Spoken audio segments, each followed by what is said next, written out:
आता पैठणातील मुक्काम संपायची वेळ झाली होती. आता आम्हाला निरोप द्यावा. महाराज, आता प्रस्थान कोठे? प्रवरेकाठी, नेवासा इथं. श्री महालयाच्या दर्शनास जावं म्हणतो. विठ्ठल कृपेनं काही लेखनाचा हेतू आहे. त्याच्याच आशीर्वादानं संपन्न होईल. माऊली, मग आम्हाला त्राता कोण? माऊली, माऊली, आपण इथंच थांबावं. प्रवाह थांबून कसं चालेल? ही वैष्णवांची पताका पुढे पुढे नेली पाहिजे. शिवाय तिथे माझी काही प्रेमाची माणसं आहेत. त्यांच्या दर्शनासाठी मला गेलं पाहिजे. ज्ञानदादा, हा महेश बघ आपल्या मागे मागे येतोय. खरंच की, हा आपल्या मागे मागेच येतो आहे. हा काय चमत्कार! हा तर तुझ्या समोर साष्टांग नमस्कार घालतोय. सोपाना, अरे तो बरोबर नेण्याची प्रार्थना करतोय. निश्चय, प्रार्थना नव्हे, निश्चय. ज्ञाना, चल आमच्यासोबत. सोपाना, हा आपल्या कुटुंबातला 5वा सदस्य बर का? कुटुंबातला कसा का नाही? त्याचा आपला आत्मा एकच नाही का? पैठणकर वासियांचा निरोप घेत ही 4ही भावंड शांत मनानं, प्रसन्न चित्तानं प्रवरा काठानं नेवाशाकडे निघाली. बरोबर महिष होता. पैठणकर भक्तांनी त्यांच्या गळ्यात फुलांच्या माळा घातल्या, भाळी कुंकुम तिलक लावले, गोरसानं त्यांचे पाय धुतले. जणू आपल्या अंतःकरणाच्या पायघड्या घालून साश्रू नयनांनी या 4ही भावंडांना त्यांनी निरोप दिला. ज्ञानदेवांचा कीर्तिगंध ते आल्याचा सांगावा घेऊन आधीच पुढे पोहोचला होता. आत्मानंदात निमग्न, धीर गंभीर निवृत्तीनाथ ज्ञानदेव आणि उत्सुक आणि आनंदी असे सोपान मुक्ता कुतूहलानं दूरवर पसरलेली हिरवळ निहाळत होते. शेतधान्यानी भरून डोलत होती. प्रवरा समृद्धीनं खळाळून वाहत होती. निसर्ग या 4ही भावंडांना सुखावण्यासाठी मधुगंध नाना रंग लेवून सजला होता. वाटेत किंचित पावसाची सरही येऊन गेली. जणू काही आकाशातून विठ्ठलपंत आणि रुक्मिणी आपल्या लेकरांवर कौतिकाचा वर्षाव करत होते. आजवरील रंगहीन आयुष्य पुसून निसर्गानं जणू नेवाशाच्या वेशीवर इंद्रधनुष्याची कमान स्वागतासाठी उभारली. रानात चरणारी खिल्लार आनंदानं हंबरली. पक्षी स्वागतगीत गात सामोरे झाले. आता बहिष्कृततेचं सावट नव्हतं, शिव्याशाप नव्हते, दूषणही नव्हती. होता अवघा आनंद, आनंदी आनंद. वर तबामनाची दिसतात, पण जानव काय दिसत नाही बघा. आणि बरोबर काय आणलं म्हणावं तर येडा. पण मी काय म्हणतो की गाय बैल असेल तर मी समजू शकतो, गाढव असेल तर कुंभार म्हणता येईल, आणि शेळी मेंढी असेल तर धनगर म्हणता येईल. पण बामना सोबत रेडा या करीतच आहे नाही का?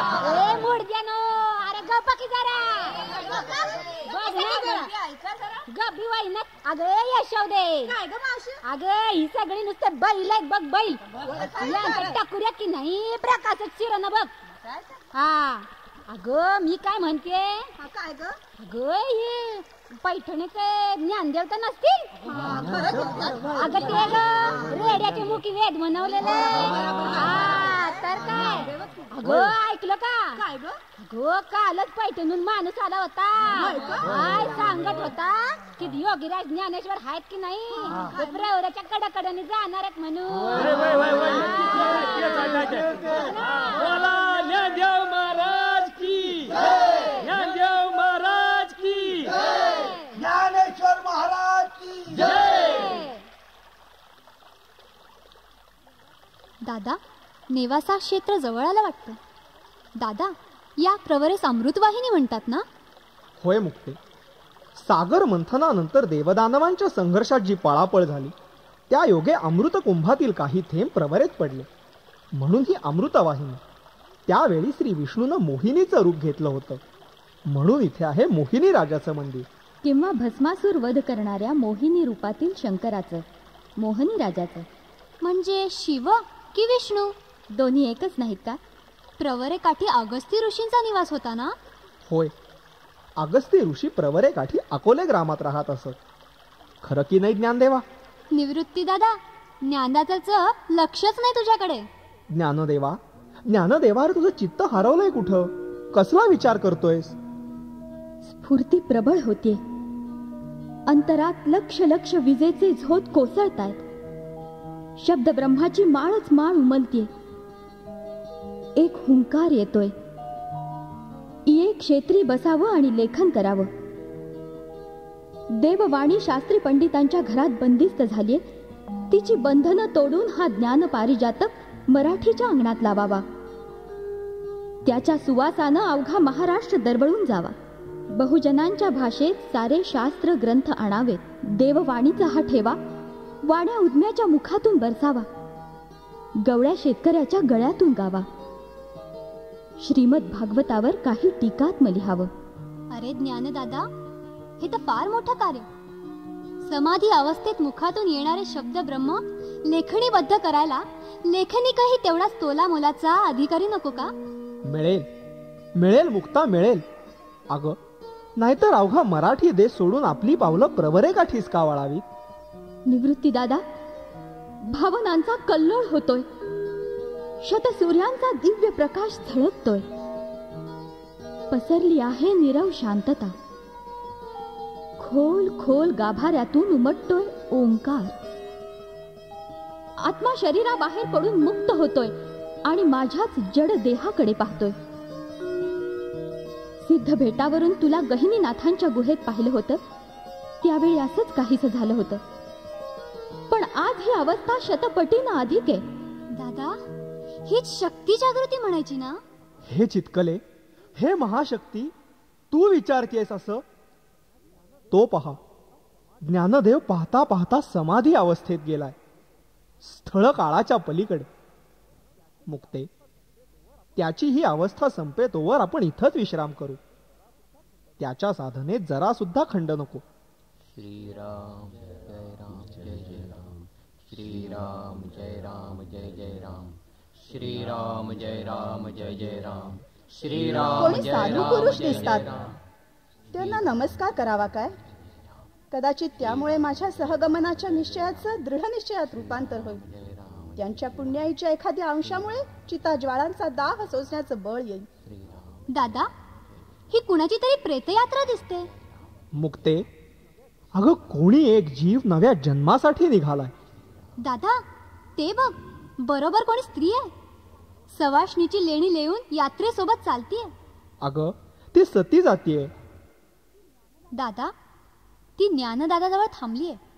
जरा जवळ जाऊ आणि पाहू काय प्रकार आहे ते. नमस्कार करते. हा, सदा सौभाग्यवती भव.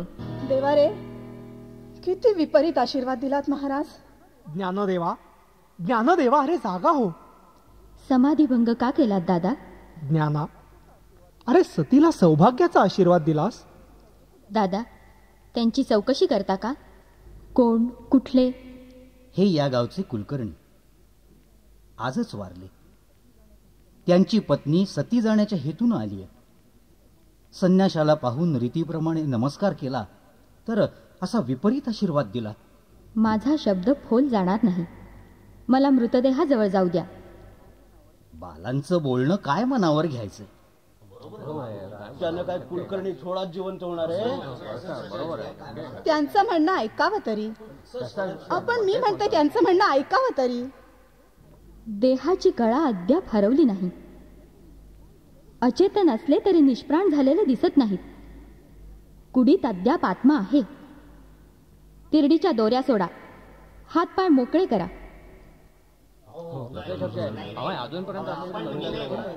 सोडा त्यांच्या दोऱ्या. मी म्हणते सोडा त्यांच्या दोऱ्या. सोपाना, अमृतवाहिनी प्रवरेचं जल घेऊन ये. नाव काय यांचं? सच्चिदानंद. सच्चिद आनंद. मग हा आनंद लोपेल कसा? सच्चिदानंद, सच्चिद आनंद. उठा, उठा सच्चिदानंद.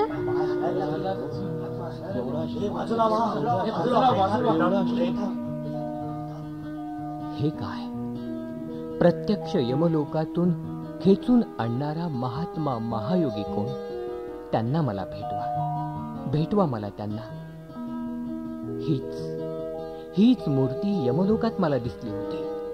हाच चेहरा ज्ञानेश्वर महाराज योगीराज त्यांना मला भेटवा. छे छे छे छे, ही तर साक्षात माऊली, साक्षात माऊली. माऊली ज्ञानेश्वर महाराज की जय. काय हे परिवर्तन! या वेळेपर्यंत ज्वाळांनी होरपळून जाणारी माझी काया आज सौभाग्य सुखाच्या वर्षावात नावून निघाली. अजूनही तरळते आहे ते थरारक रोमांचकारी दृश्य. साक्षात यमधर्माच्या सभेत दूतांनी बंधक करून आणलेला मी, पाप पुण्याचा खरडा होईस्तवर स्वर्ग नरकाच्या प्रतीक्षेत. तेवढ्यात योगी राजांची आत्मस्वरूप मूर्ती, इतकेच नव्हे तर हा महिषही तेथे उभा. याच महिषावरून यमधर्माच्या वाहनावरून झालेली माझी परत पाठवणी. धन्य धन्य माऊली. माऊली, आता हे जीवन तुमच्याच चरणी अर्पण. माऊली, अव्हेर करू नका माऊली, अव्हेर करू नका माऊली. ज्ञानेश्वर महाराज की जय. सच्चिदानंद देववाणीतील गीतेवर टीकात्मक ग्रंथ प्राकृतात लिहिण्याचं काम श्री विठ्ठलानं सोपवलंय. तो लेखणीबद्ध करण्याची विनंती आहे. माऊली, माऊली, विनंती कसली माऊली, आज्ञा म्हणा माऊली, आज्ञा म्हणा. श्री महालयाच्या मंदिरात गीतेवरील टीकात्म लेखनाचं कार्य सुरू झालं. ओम नमो जियाद्या वेद प्रतिपाद्या जय जय स्वसंवेद्या आत्मरूपा. नाद ब्रह्माचा, शब्द ब्रह्माचा अवर्णनीय आविष्कार साकार होत होता. साक्षात सरस्वती नेवाशात वास करत होती. शब्द मौक्तिक वेचता वेचता नेवास्कर थकत होते, तृप्तही होत होते. माझा मराठाची बोलू कवतिके परी अमृताते पैजा जिंके. माझा मराठाची बोलू कवतिके परी अमृताते पैजा जिंके. देववाणी मराठीमध्ये अवतार घेऊ लागली. 700 श्लोकी गीतेवर 9,000हून अधिक ओव्या शब्दबद्ध झाल्या. भावार्थ दीपिका, अमृतानुभव ही ग्रंथकमल नेवाशामध्ये डोलू लागली. ग्रंथसिद्धीनंतर मात्र ज्ञानदेवांनी आळंदीला प्रस्थान केलं. गंगा मावशी, अगं गंगा मावशी, ऐकलंस का ग? अगं माऊली म्हणे आळंदीला जायला निघाली ग. अगं काय म्हणतेस? खरंच ना. मी बरी जाऊन देईन त्यांना. त्यांच्यामुळे तर मला सौभाग्यदान मिळालं. अगं बाळांनो, असं अपघात बोलून होणार आहे वय. अरे कुणीतरी त्यांना थांबवायला हवं.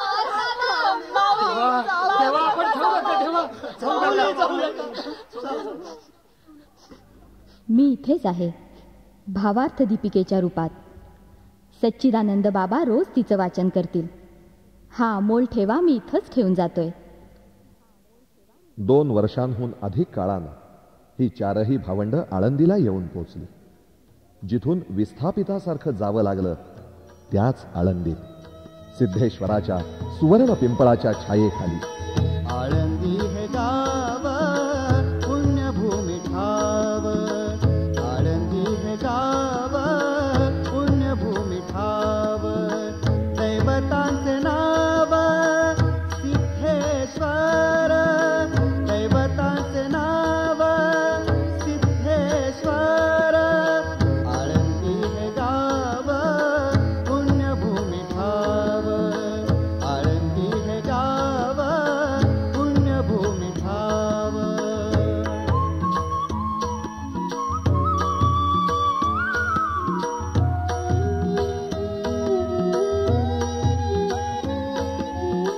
चौऱ्याऐंशी सिद्धांचा सिद्ध भेटी मेळा. 84 सिद्धांचा सिद्ध भेटी मेळा. तो सुख सोहळा कायवानू. तो सुख सोहळा कायवानू. आळंदी हे गाव पुण्यभूमी ठाव. आळंदी हे गाव पुण्यभूमी ठाव.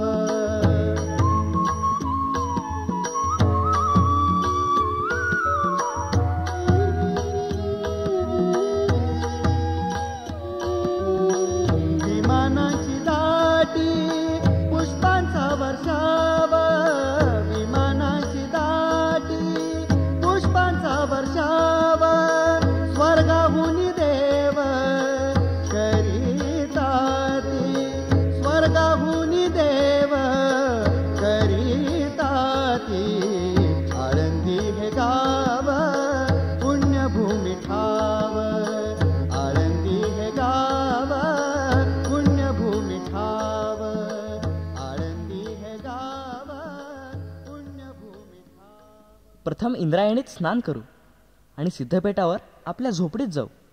दादा, आपली झोपडी असेल का रे अजून? पण सिद्धपेठावर कशाला? आता आजोबांच्याच घरी जाऊ की. आता शुद्धीपत्र मिळालंय. मुक्ते, तुझं खट्याळ बोलणं समजलं बरं का. अगं, आपण मुळातच शुद्ध आहोत हे काय आपल्याला माहित नाही? दादा, आपल्या 5व्या सदस्याला महिषाला मात्र आपण आळंदीत आणू शकलो नाही रे. आळेगावातच त्याने प्राण सोडला. तो मुक्त झाला. त्याचा हेतू संपन्न झाल्यावर त्यानं आयुष्य संपवलं. देह स्वरूपात आपल्यासोबत आणि आत्मस्वरूपात यमलोकी असं दुहेरी आयुष्य तो जगत होता. ज्यावेळी नेवाशात त्याचा देह आणि आत्मा एक झाले तेव्हाच त्याचं बहुतांश कार्य संपलं होतं. बरोबर आहे. पण ग्रंथसिद्धीपर्यंत तो थांबला. त्यानंतर जगण्यासारखं त्याच्याजवळ काहीच नव्हतं. ज्ञानदादा, आपण पैठणच गेलो ते कोणत्या हेतूनं? शुद्धीपत्रासाठीच ना? मुक्ते, तो होता आपला बाह्य हेतू. आपण गेलो होतो पंडितांचा अहंकार नष्ट करण्यासाठी. असं मग निवाशास गेलो त्यामागे कोणता हेतू? सच्चिदानंदांच्या जीवनदानासाठी. आणि त्यानंतर तिथेच राहिलो ते कशासाठी? भावार्थ दीपिकेच्या लेखनासाठी. म्हणजे आपली प्रत्येक क्रिया काही हेतूनच चालली आहे असंच ना? हे चितकले, हेतू हा तर जीवन प्रवाहाचा उतार. तो संपला तर प्रवाहाचं रूपांतर डबक्यात होईल आणि त्यात राहील फक्त स्मृतींचा गाळ. महिषाचा हेतू संपला, तो प्राणत्याग करता झाला. मग दादा, आपले हेतू संपले तर? मुक्ते, आपण महिषापेक्षा वेगळे का आहोत? मुक्ते, आळंदीतलं आपलं आगमन गोडाधोडानं साजरं करू. दादा, अरे आपण विरागी आणि गोडाधोडाची इच्छा. सोपाना, का असू नये? भगवंताला सुद्धा पक्वान्नाचा नैवेद्य खावासा वाटतो. आपण तर माणसं. मनुष्याच्या अंगी असलेले विकार आपल्यात असणारच. निवृत्ती दादा, यातही काही हेतू आहे का? काय खावंसं वाटतं बरं माझ्या दादाला? श्रीखंड? मग बासुंदी? नाही. मग लाडू करू? नको. मी नाही बोलत, जा.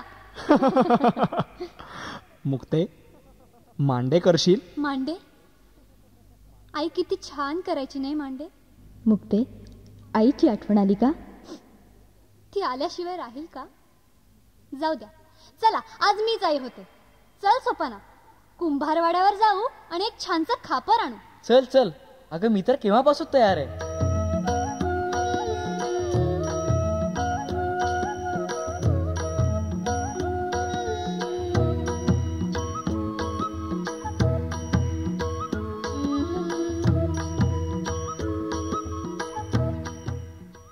सोपाना, कुंभार दादांना एक छानसं खापर द्यायला सांग की. काय गे पोरी, काय करतेस इथं? कुंभार दादा, खापर देता का छानसं? या ना बाळ, बघतो. हा, मांडे भाजायला हवंय. अरे चा, ही संन्याशाची कार्टी बाजारात काय करते? आणि बरोबर तो सोपाना दिसतोय. याचं कुंभाराकडे काय काम आहे? कुंभार दादा, खापर देताय नाही? वयजी, देतो की. लेकरानो, आळंदीत आलात लई बरं झालं. आणि काय रे पोरानो, तुम्ही म्हणा लई मोठा चमत्कार घडवला तिकडे पैठणात. खरं आहे ना? व काय रे कुंभारड्या, त्या कुलभ्रष्टाशी काय बोलतोयस गुलुगुलू? हा, विसोबा धनी, बहिष्कृत करू का तुला? विसोबा काका, आम्ही शुद्धीपत्र आणलंय. विसोबा धनी, पोरासनी कशा पाय ओरडताय? कशा पाय शिवीगाळ करताय? या लई लेकरं आहेत ती. पैठणात म्हण रेड्यामुखी वेद मिळवले त्यांनी. चेटूक, शुद्ध चेटूक. हे कसले योगी?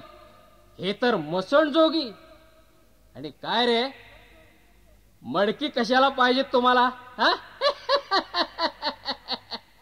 कोणी गचकला की काय? अशुभ काय बोलताय? निवृत्ती दादाला मांडे खाण्याची इच्छा झाली म्हणून खापर आणायला आलो. मांडे? अरे वा, पैठणहून परतल्यानंतर चांगलाच बाद चढला की तुम्हाला. भिक्षा मागून जगायचं सोडून मांडे खाता काय? धनी, अहो ती लहान पोरं आहेत, कशा पाय त्यांच्यावर ओरडताय? तुम्ही कशाला मडकी दिलीत? त्यांना का ओरडताय? शुद्धीपत्र आणलं. विसोबा काका, विसोबा काका, विसोबा काका, फोडू का तुझी सगळी मडकी? फोडून टाकतो सगळी तुझी मडकी.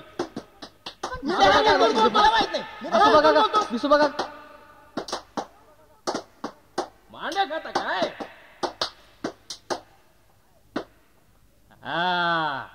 आता मनातले मांडे खा म्हणावं. अरे चेटक्यानो, तुम्ही योगी म्हणवता नाही का? मग मनशक्तीनं भाजा की मांडे. आपली इच्छा असेल तर तसंही होईल. असो, मग माझी इच्छा आहेच, येईनच बघायला. पण आमच्या झोपडीत आलेलं चालेल का तुम्हाला? आम्ही संन्याशाची मुलं. तुमच्याकडे आता शुद्धीपत्र आहे, यायलाच हवं. त्या नतद्रष्ट पोरटांना मी टाकून बोललो खरा, पण ते मनापासून नव्हतं. उगीच देहाला लागलेली सवय म्हणून बोललो झालं. कार्टी अशी हुशार की त्या निमित्त मला घरी यायचं आमंत्रण दिलं. खरंच खरंच त्याला मांडे खायला मिळतील का? शोधला असेल का दुसरा एखादा कुंभार? मिळवला असेल एखादा घडा की खरोखरच आत्मशक्तीवर? छे छे, या तर बोलण्याच्या गोष्टी. परंतु मला त्यांची चिंता का पडावी? त्यांची सावलीही मला नको असते, तरीही मी त्यांचाच विचार करतो. छे छे छे छे, डोक्यात विचारांचं मोहोळ उठतंय.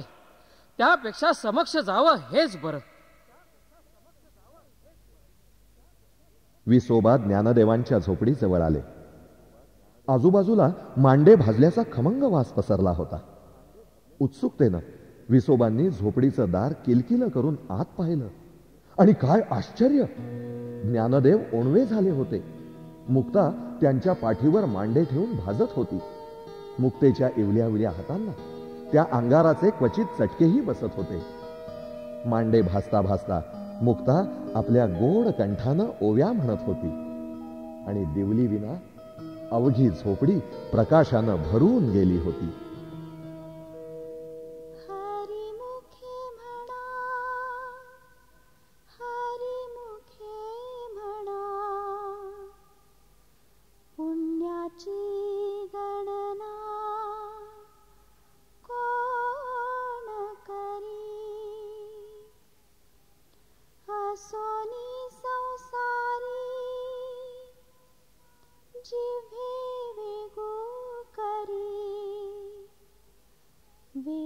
शास्त्र उभारी बाह्य सदा हरिमुखे म्हणा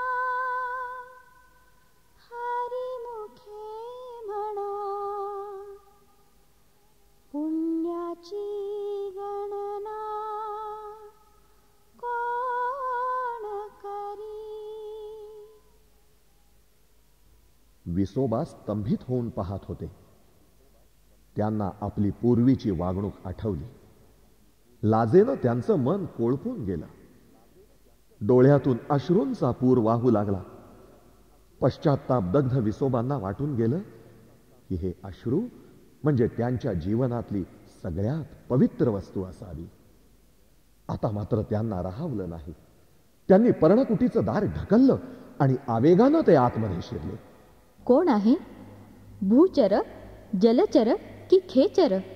माऊली, माऊली, मला क्षमा करा. आपण योगी यांचे योगी, ज्ञानी यांचे ज्ञानी आहात. विसोबा काका, काय हे? आपण थोर ज्ञानी पुरुष आहात. मग मी असा का वागलो? यक्षांना सुद्धा शाप असतात. हा. ज्ञानदेवा, आपल्या हस्तस्पर्शानं सुद्धा भावनांचा पूर ओसंडतोय. आकाशस्थ तारे तारका माझ्याशी संभाषण करतायत. एका अद्भुत शक्तीचा उदय झालाय. विश्वदर्शनाचा अनुभव येतोय. कैलास पर्वतावरील शिव आणि शेषशाही विष्णू एकाच वेळी दृगचर होत आहेत. शिव, विष्णू, माऊली, विठ्ठल विठ्ठल विठ्ठल. म्हणूनच मी तुम्हाला खेचर संबोधलं. खेचर, आकाशात संचार करणारा. होय, मी विसोबा चाटी नव्हे, तर विसोबा खेचर. खेचर माऊली, हा घ्या मांड्यांचा प्रसाद, तुमच्या नामकरणाचा. स्वामी, अनुग्रह करावा. जे साक्षात खेचर, त्यांना मी काय उपदेश करणार? आपण मुळातच ज्ञानी पुरुष आहात. आपण आता श्री क्षेत्र औंढ्या नागनाथ इथे जावं. तिथे यथावकाश नामदेव भेटतील, त्यांना गुरुपदेश करावा. आज्ञा माऊली. मी उद्याच निघतो.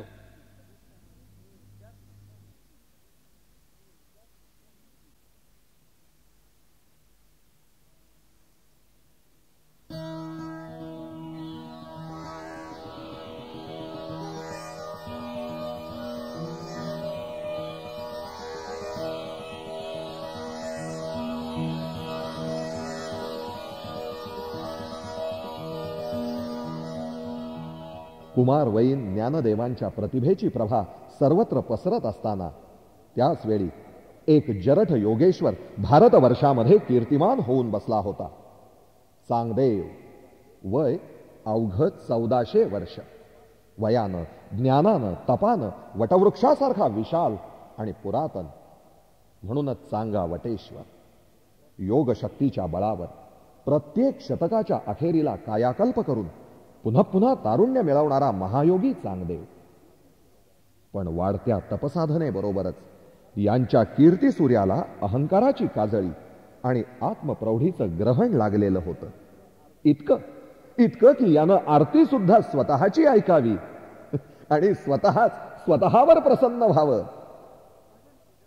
महाराज, भजन पूजनाचा प्रारंभ कोणत्या स्तोत्रानं करू? कोणत्या म्हणजे?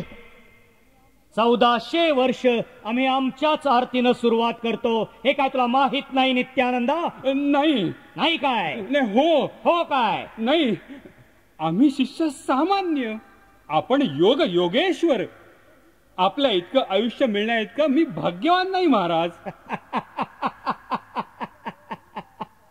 भाग्य नव्हे नित्यानंदा, आम्ही स्वसामर्थ्यावर 1400 वर्ष हा देह टिकवून आहोत. करा सुरुवात. जय देव चांगदेव वटेश्वरू आरती तुझो वारू. जय देव चांगदेव वटेश्वरू आरती तुझो वारू. जय देव चांगदेव वटेश्वरू आरती तुझो वारू. जय देव चांगदेव वटेश्वरू आरती तुझो. थांबा. 1400 वर्षापासून चालत आलेली आरतीची चाल कोणी बदलली चाल? महाराज, आपणास आवडली नाही का ती? चांगली की वाईट हा मुद्दा वेगळा, आवडली की नाही हा त्याहून वेगळा. प्रश्न आहे तो चाल बदलण्याचा. कोणी बदलली, कशी बदलली ते सांग. महाराज, मी बुद्ध्यास तसे नाही केले. नेवाशाच्या बाजूनी काही यात्रेकरू आले होते. असं ते गोड आवाजात काही रचना गात होते. कोणा ज्ञानदेवाने त्या लिहिल्यात म्हणतात. नैसर्गिक गोडव्यामुळे तेच सूर माझ्या मुखी आले महाराज. ज्ञानदेव तो आळंदीचा शिष्यू. ऐकून त्याबद्दल एक सच्चिदानंद जिवंत केला तर त्याचा कोण उदो. आम्ही असे कैक मुर्दे उठवलेत काय नित्यानंदा? होय महाराज. आणि त्यांची प्रगती रोखली. कोण बोललं? महाराज, मी नाही. कोण बोलला? महाराज, इथं तर कोणीच नाही.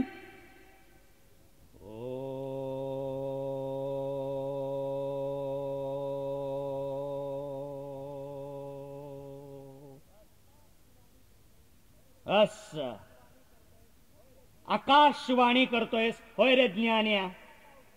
मग सच्चिदानंदाला का उठवलंस? भावार्थ दीपिकेची लेखन सिद्धी हा त्यांचा जीवनोद्देश होता.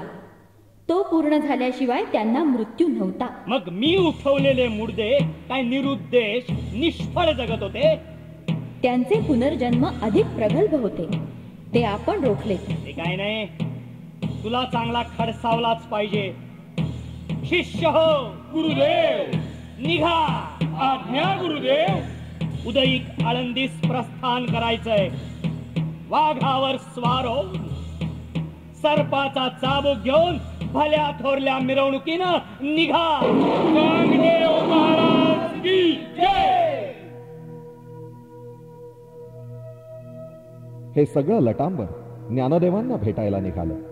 वाघावर बसलेला चांगदेव हातामध्ये सर्प, जय जयकार करत निघालेला हजारोंच्या संख्येतला शिष्यगण जाणारे येणारे पाहत होते. कोणी चकित, कोणी भयभीत. त्यावेळी ज्ञानदेव आणि सर्व भावंड एका पडक्या भिंतीवर सकाळची कोवळी उन्ह खात बसली होती. कुणीतरी धावत येऊन त्यांना ही बातमी दिली. तेव्हा ज्ञानदेव त्या निर्जीव भिंतीला उद्देशून म्हणाले, चल बये, आम्हाला चांगदेवांना भेटायला घेऊन चल. भिंत सचेतन होऊ लागली, आकाशामध्ये उडाली आणि चांगदेवांच्या मिरवणुकीच्या जवळ येऊन ती खाली उतरली. हे दृश्य पाहून वाघाची गाय आणि सर्पाची पुष्पमाला झाली होती. चांगदेव नतमस्तक झाले. सजीवांवर नियंत्रण पाहिलं होतं, आमचंही आहे, परंतु निर्जीवावर नियंत्रण प्रथमच पाहिलं. आपण भावंड म्हणजे वाहता प्रवाह आणि मी म्हणजे 1400 वर्षाचं डबक. चांगदेव महाराज, आपण ज्ञानर्षी, आपण असं म्हणू नये. नाही, या शतकोत्तर आम्ही कायाकल्प करून घेणार नाही. कायाकल्प करून घेणार नाही की काळही रोखून धरणार नाही. देहाची आसक्ती आम्ही सोडली. आता इच्छा आहे गुरुचरणांची, उपदेशाची. ही मुक्ता तुम्हाला उपदेश करेल, मात्र वेळ येईल तेव्हाच. तोपर्यंत मी आळंदीतच राहीन, सेवा करत. ज्ञानदेवांना चराचरात देव दिसायचा. जे जे भूत भेटे त्यात त्यांना परमेश्वर दिसायचा. पंढरीला न जाता सुद्धा त्यांना विठ्ठल भेटायचा. इकडे पंढरपुरात नामदेव मात्र देवळातल्या विठ्ठलाच्या मूर्तीतच अडकून पडलेला होता. त्याची भक्ती पंढरपुरातच संकोचलेली होती. गोरोबा कुंभार नेहमी म्हणायचे, नामा नामा, अरे गुरु कर, सद्गुरु विना सारं काही व्यर्थ आहे. सावतामाळी देखील सांगायचे, बाबा रे, मला तर कांदा मुळा भाजीत देखील दिसते विठ्ठल रखुमाई, आणि तुला मात्र लागतं ते विटेवरील विठ्ठलाचं ध्यान. तू पाषाण मूर्तीत अडकलायस. पण नामदेव म्हणायचे, विठ्ठल माझ्याशी बोलतो. साक्षात विठ्ठल माझा नैवेद्य खातो, किंबहुना फक्त माझाच नैवेद्य खातो. मग मला गुरुची गरजच काय? मी काही पंढरपूर सोडून गुरु शोधत कुठेही जाणार नाही. गोरोबांच्या तेरेढोकीला मात्र नामदेव आढेवेढे घेत का होईना, पण आले. अवघ्या महाराष्ट्रातील संतांचा मेळा तिथे भरला होता. सावतामाळी होते, सेनाधावी होते, परसा देखील होते.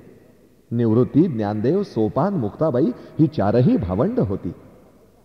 छोटी मुक्ता एक थापटणं हातात घेऊन कच्च मडकं पक्क मडकं असा खेळ खेळत होती. मी पंढरीत नाही तेव्हा विठ्ठल तिथे असेल काय, की माझ्या पाठोपाठ तो इथे आला असेल, असं नामदेव काहीतरी म्हणत असतानाच मुक्तेनं ते थापटणं नामदेवांच्या डोक्यावरती हाणलं. नामदेव संतापले, चिडले. मुक्ता म्हणाली, दादा दादा, अरे हे तर अगदीच कच्च मडकं आहे. नामदेव काय समजायचं ते समजले. त्यांनी विठ्ठलाला साकडं घातलं. विठोबा माऊली म्हणाली, विसोबांच्याकडे जा नामा. नामदेव औंढा नागनाथ तिथे आले. मंदिरात त्यांना एक गृहस्थ खुशाल शिवलिंगावर पाय ठेवून झोपलेले दिसले. त्यांचं वय पाहून नामदेवांनी त्यांचे पाय शिवलिंगावरून बाजूला केले, तर जिथे पाय ठेवावेत तिथे नवशिवलिंग तयार व्हावं असा चमत्कार सुरू झाला. ते गृहस्थ म्हणाले, बाळा, मला अशी एखादी जागा दाखव की जिथे ईश्वर नाही. नामदेवांनी ओळखलं, विसोबा खेचर माऊली ती हीच. नामदेवांना आता पंढरपुरातच नव्हे तर जळी, स्थळी, काष्ठी, पाषाणी विठ्ठल दिसू लागला.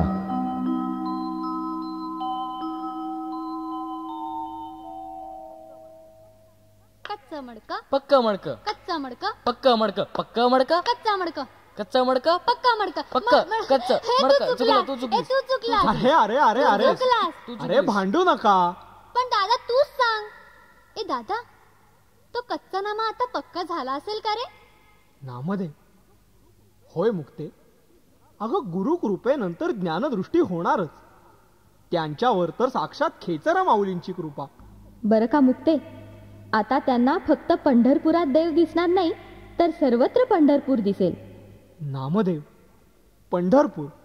ज्ञानदेवा, यंदा आपण आषाढी वारीला पंढरपूरला जाऊ. अवश्य जाऊ. त्यानिमित्त संतांचा संग घडेल, पांडुरंग दर्शनही होईल.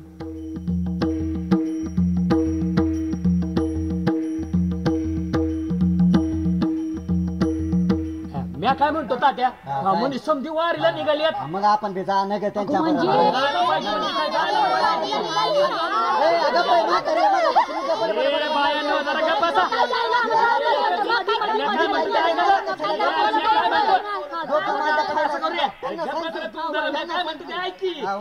काय म्हणतो, आपण असं करूया, निवृत्ती दादाकडे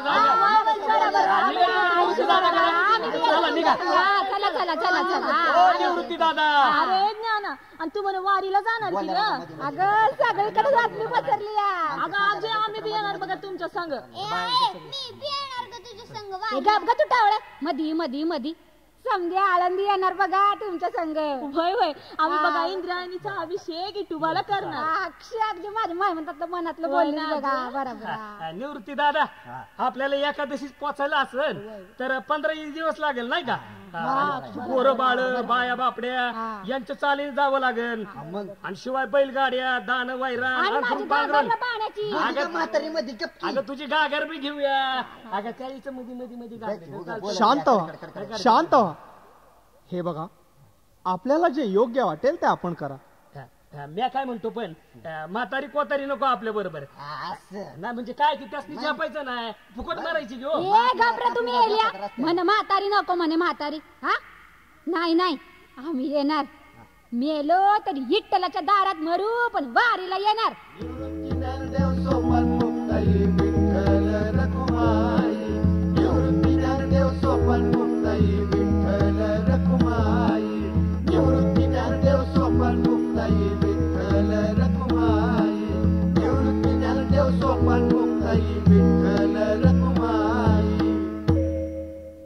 वारी निघाली.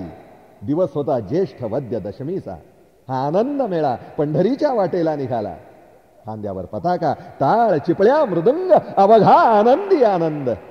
हरिनामाच्या जयघोषात वारी एका गावातून दुसऱ्या गावी जाऊ लागली. सागराला नद्या मिळाव्यात तशी गावागावातून माणसं भरभरून वाढू लागली. सासवड, वालट, लोणंद, वाखरी ठिकठिकाणी मुक्काम करत हा प्रचंड जनसागर पंढरपुरामध्ये आला. संत श्रेष्ठांच्या गर्दीनं पंढरपूर अगदी फुलून गेलं होतं. पंढरपुरात नामदेवांची उरावरी भेट झाली.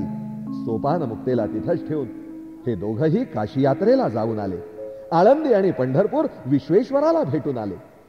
परतीच्या मार्गावर नामदेव तृप्त होते, तर ज्ञानदेव गंभीर, अस्वस्थ आणि काहीसे रिकामे सुद्धा.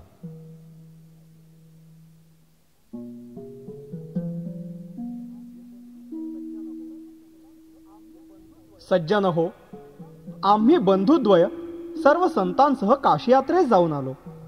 प्रथेप्रमाणे विश्वनाथाचा महाप्रसाद आपणापर्यंत पोहोचता करण्यासाठी मावंदे घातले आहे. मावंद्याच्या भोजनाचा सर्वांनी स्वीकार करावा अशी प्रार्थना आहे.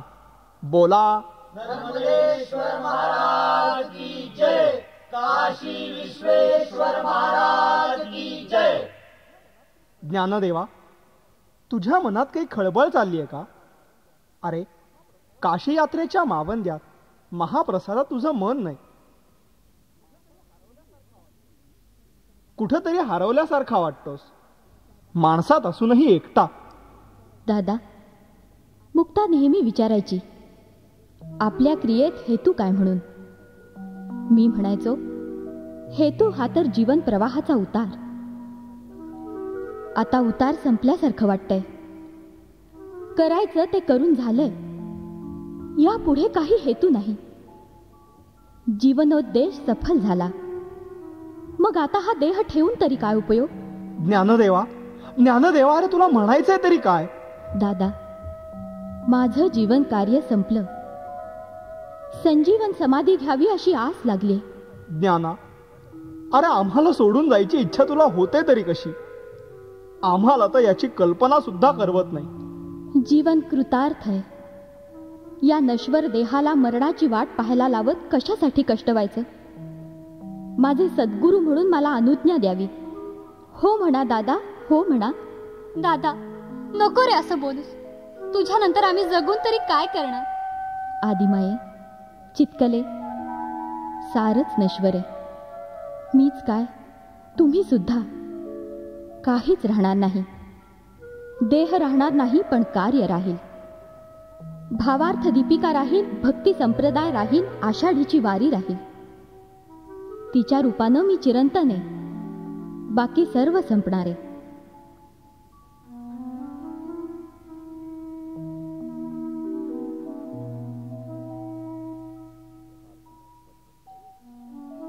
कार्तिक वद्य त्रयोदशी, शके 1218. सहस्रावधी भाविकांनी आळंदी भरून गेली असली तरी कसलीही गजबज नव्हती. सार काही स्तब्ध, शांत. आळंदीकरांना दुःखाचे कढ आवरत नव्हते. दबके हुंदके स्फुंदत मुसमुसत जो तो सिद्धेश्वराची वाट धरत होता. एक उदास सावट पसरलं होतं. अश्रूंच्या ओघळामुळे इंद्रायणीला सुद्धा पूर यावा तो क्षण जवळ आला. ज्ञानदेव आज संजीवन समाधी घेणार होते. निष्प्राण धर्मात प्राण आणणारे, बहुजनांना ज्ञानी करून सोडणारे, अवघ्या महाराष्ट्राचे लाडके महायोगी ज्ञानदेव, हजारो भाविकांची ज्ञानेश्वर माऊली आज आपल्या लेकरांना सोडून चालली होती. मोठमोठ्या योग्यांनाही जे ज्ञान मिळवण्यासाठी वर्षानुवर्ष तपश्चर्या करावी लागली, तो वेदांत अवघ्या 21 वर्षाच्या आयुष्यात मिळवून अमृताहूनही गोड अशा माय मराठीला हा अमोल ठेवा अर्पण करून ज्ञानदेवांनी अवघ्या 22व्या वर्षी संजीवन समाधी घेण्याचा निश्चय केला. तो क्षण जवळ आला तसतसा भावना वेगही वाढू लागला. लोक आक्रोश करू लागले, ज्ञानदेवा, ज्ञानदेवा, माऊली, आम्हाला टाकून जाऊ नका, आम्हाला टाकून जाऊ नका. आपल्या मागे मग आमचं कोण?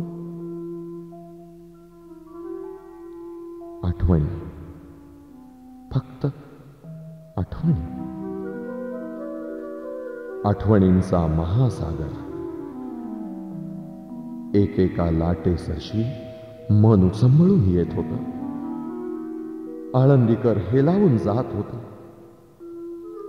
नामदेवांच्या मुलांनी समाधीची जागा स्वच्छ करून सारवून ठेवली होती. माझ्या भोवती, ज्या सुवर्ण पिंपळाभोवती रुक्मिणीनं प्रदक्षिणा घातल्या, जिथे विठ्ठलपंत ध्यानाला बसत, त्याच या सुवर्ण पिंपळाच्या छायेखाली ज्ञानदेवांनी समाधीची जागा निश्चित केली होती. अस्पष्ट ओव्या म्हणत प्रसन्न मुद्रेनं ज्ञानराजांनी सर्वांचा निरोप घेतला. ज्ञानदेव एक एक पायरी आत उतरू लागले. त्यांना डोळ्यात साठवण्यासाठी एकच खेचाखेच झाली. मावशी, येतो मी. अरे लेकरा, मी म्हातारी. तुम्ही मला पोचवायचं तर माझाच निरोप घ्यायला आला सर. माझ्या हातचा एवढं शिरा तरी खाऊन जरा द्या मावशी. विद्याधर शास्त्री, पैठणकरांना आमचा नमस्कार सांगावा. माऊली, माऊली, अहो कोणी कोणाचा निरोप घ्यायचा? आपण जाऊ नका माऊली, आपण जाऊ नका. आपण नामदेवांची मुलं. आपण समाधीची जागा सिद्ध केली. ज्ञानदेवा, आपण जाऊ नका. ज्ञानदेवा, जाऊ नका. जाऊ माऊली. चांगदेवा, अवघा महाराष्ट्र देश पुरका करून जाऊ नका ज्ञानराजा, जाऊ नका. गोरोबा, माझा नमस्कार विठ्ठल चरणी अर्पण करावा आणि माझा निरोप घ्यावा. माऊली, माऊली काय माऊली आम्हाला सोडून कुठे निघालात माऊली? सोपाना, मुक्ते, माझ्या जवळ या.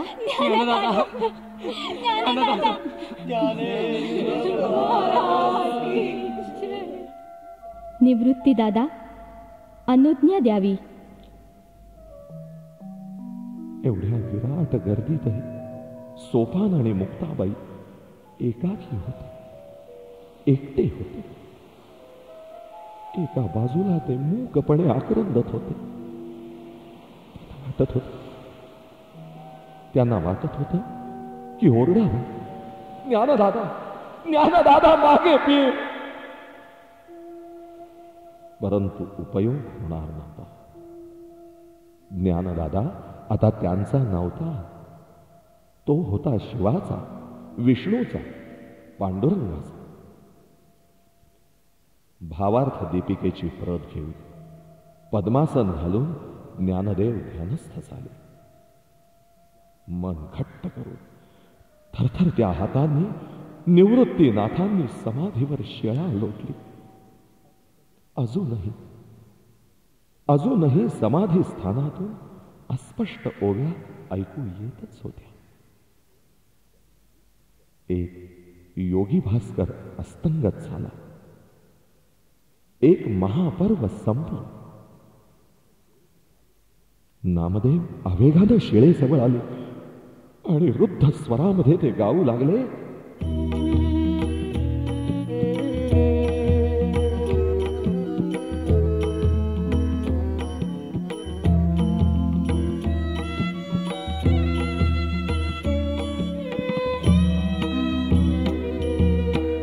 ज्ञानराज माझी योग्याची माऊली, ज्ञानराज माझी योग्याची माऊली, जेणे निगमवल्ली प्रगट केली, जेणे निगमवल्ली प्रगट केली.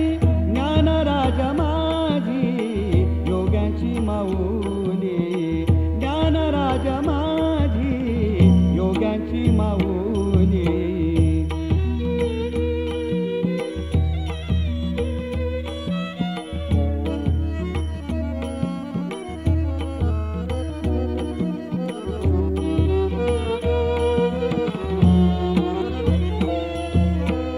गीता अलंकार नाम ज्ञानेश्वरी, गीता अलंकार नाम ज्ञानेश्वरी, ब्रह्मानंद लहरी प्रकट केली. ज्ञानराज माझी योग्याची माऊली, ज्ञानराज माझी योग्याची माऊली.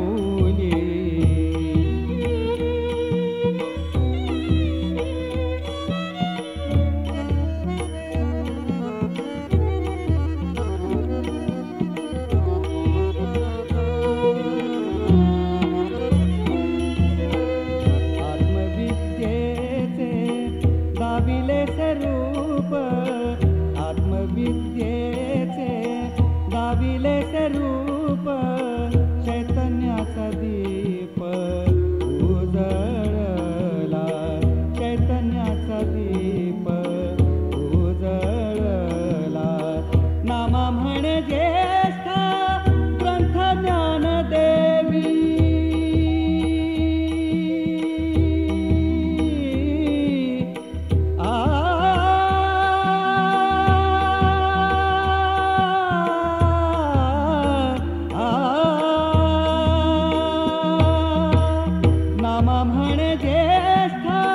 ग्रंथ ज्ञानदेवी, एकतरी ओवी अनुभवी, एकतरी ओवी अनुभवी.